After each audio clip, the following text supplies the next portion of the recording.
আজকের ভিডিওতে আলোচনা করব আইএসএল এর কিছু রুল চেঞ্জ নিয়ে। হ্যাঁ, মার্কাস মার্গুলা যেটা টুইট করে জানিয়েছেন, তিনি পয়েন্টগুলো তুলে ধরেছেন, মেন কি চেঞ্জ হয়েছে সেই পয়েন্টগুলো নিয়েই বিস্তারিত আলোচনা করব। কি পরিবর্তন হতে চলেছে আইএসএল এর, আপাতত আরও পরিবর্তন হতে পারে, তো সেগুলো এখনও জানা যায়নি, তবে এখনও পর্যন্ত যেটুকু জানা গেছে সেইটুকু নিয়ে আলোচনা করে নেব। আপনারা জানেন যে আমাদের এখানে আইএসএল এর রুলগুলো মেনলি ঠিক করা হয় যে এএফসি কাপের রুলগুলো অনুযায়ী। তো এএফসি যেরকম রুল করে তার সঙ্গে প্যারালালি রুলগুলো করার চেষ্টা করা হয়, পুরোটা সম্ভব হয় না, কারণ যেমন আগের বার এএফসি কাপে 6জন প্লেয়ার খেলানোর পারমিশন ছিল ফার্স্ট 11-এ, সেটা আইএসএল এর পক্ষে করাটা সম্ভব হয়নি, কারণ ইন্ডিয়ান ফুটবলের উন্নতির কথা ভেবে ইত্যাদি কিছু জায়গায় বাধা রয়েছে।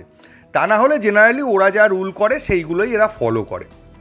তো এএফসিতে যেটুকু জানা গেল টাইমস অফ ইন্ডিয়ার একটা রিপোর্ট থেকে, যে এই মুহূর্তে কিন্তু আর কোনো বিদেশির লিমিটেশন থাকছে না, মানে আপনি যত ইচ্ছে বিদেশি ইউজ করতে পারবেন।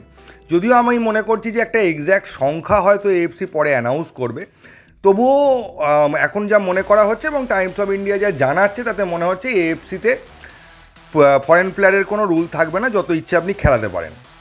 আর একটা ব্যাপার আপনারা জানেন যে একটা এশিয়ান কোটার ব্যাপার ছিল, যে এশিয়ান কোটার একটা প্লেয়ারকে রাখতে হবে, তাকে খেলাতে হবে এএফসি থেকে, সেই রুলটা কিন্তু তুলে দিচ্ছে এএফসি। তো স্বাভাবিকভাবে আইএসএল থেকেও কিন্তু এই এশিয়ান কোটার প্লেয়ার যে সই করা প্রত্যেকটা টিমে আপনারা দেখেন একজন এশিয়ান কোটার প্লেয়ার রয়েছে, সেই নিয়মটাও কিন্তু তুলে দেওয়া হচ্ছে। যদিও এএফসিতে যে নিয়মটা ছিল যে 11 জনের মধ্যে একজন এশিয়ানকে রাখতেই হবে, মানে বিদেশিদের মধ্যে, আমাদের আইএসএলে এরকম কোনো রুল ছিল না, তবে এশিয়ান প্লেয়ার একজনকে নিতে হবে এই রুলটা ছিল, এই রুলটাও উঠে যাচ্ছে। নেক্সট, আইএসএলে কিন্তু ইনভেস্টমেন্ট বাড়তে চলেছে, মানে ক্লাবরা আরও বেশি টাকা করে ইনভেস্ট করতে পারে তার রাস্তা খুলে দেওয়া হচ্ছে, এবং সেই রাস্তা খোলার পেছনে আমার কিন্তু ব্যক্তিগতভাবে মনে হচ্ছে যে বিদেশি রেজিস্ট্রেশনের ক্ষেত্রে কিছু চেঞ্জ হয়তো আইএসএল করতে পারে, কারণ স্যালারি ক্যাপটাকে 16 কোটি ছিল, সেটাকে 18 নিয়ে চলে গেছে, মানে 2 কোটি বাড়ানো হয়েছে।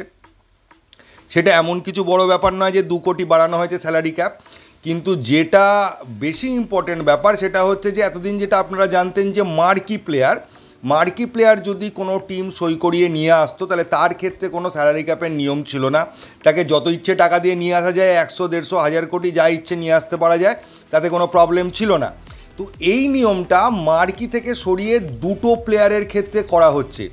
এই দুটো প্লেয়ার আপনার একজন ভারতীয় একজন বিদেশি হতে পারে, বা ভারতীয় হতে পারে বা বিদেশি হতে পারে।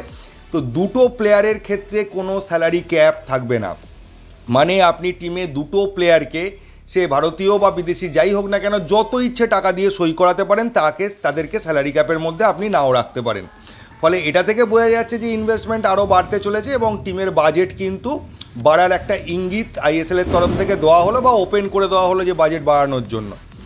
কিন্তু এখানে বিদেশি বাড়ানোর কথাটা এখনও পর্যন্ত কিন্তু আমাদের এফএসডিএল থেকে বা আইআইএফএফ থেকে কিছু বলেনি। তবে এএফসির সঙ্গে তাল মিলিয়ে চলতে গেলে আনলিমিটেড বিদেশি না হোক এটা সম্ভব নয়, কিন্তু আমাদের বিদেশির সংখ্যাটা কিন্তু বাড়ানোর দরকার আছে, কারণ তা না হলে ওই যে বললাম প্রবলেমটা হবে যে যখন এএফসিতে খেলতে যাবে 8জন 9জন বিদেশি নিয়ে খেলতে যাবে, তাদেরকে সই করাবে কোথায়, এবং তাদেরকে নিয়ে একটা প্রবলেম হতেই পারে যদি আইএসএলে না খেলানো হয়। যদি আইএসএলে খেলানোর সুযোগ দেওয়া হয় যে রেজিস্ট্রেশন করার, তাহলে তাদেরকে আইএসএলে রেজিস্টার করে প্রয়োজনে অনুযায়ী বিভিন্ন ম্যাচে ঘুরিয়ে ফিরিয়ে খেলাতে পারে। তো এই সুযোগটা যদি এএফসি মানে আমাদের এআইএফএফ দেয় সেটা বেটার হবে। তো সেটা নিয়ে এখনও কোনো ঘোষণা কিন্তু অফিসিয়ালি করেনি, তো আগের নিয়মটা আছে, এটাই আমাদের ধরে নিতে হবে। তো ফাইনালি 3টে নিয়ম পাওয়া গেল। একটা হচ্ছে এশিয়ান কোটার প্লেয়ার আর মানে সই করাতেই হবে, এরকম কোনো ম্যান্ডেটারি ব্যাপার নেই, আপনি যদি জাপানি ফুটবলার ভালো পান নিয়ে আসতে পারেন, সেটা আপনার ব্যাপার। নেক্সট হচ্ছে স্যালারি ক্যাপটা 16 থেকে 18 করা হয়েছে, 2 কোটি টাকা বাড়ানো হয়েছে। আর একটা হচ্ছে যে দুটো প্লেয়ারকে রাখা হয়েছে যাদেরকে যে কোনো মূল্যে সই করাতে পারে, যারা স্যালারি ক্যাপের আন্ডারে পড়বে না। এই 3টে মেনলি চেঞ্জেস হয়েছে।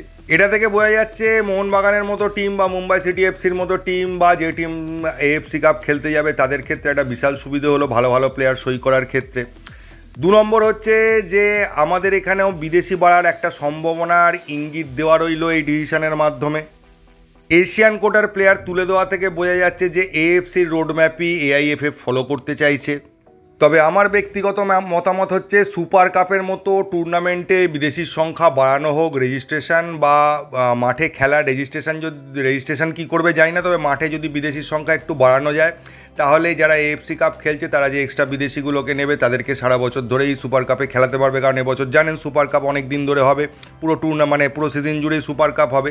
তো আইএসএলে না খেলাতে পারলেও সুপার কাপে খেলানোর একটা সম্ভাবনা থাকবে যদি আইএফএফ এটা নিয়ে কিছু ভাবনা চিন্তা করে, তাহলে অতিরিক্ত বিদেশি নেওয়ার ক্ষেত্রেও খুব একটা প্রবলেম এই ক্লাবগুলোর হবে না। তো এইটুকুই নতুন খবর ছিল, আর কোনো নতুন খবর নেই এই ভিডিওতে, এইটুকুই। যদি ভিডিওটা ভালো লাগে প্লিজ চ্যানেলটাকে সাবস্ক্রাইব করবেন। থ্যাংক ইউ, ধন্যবাদ এবং জয় মোহনবাগান।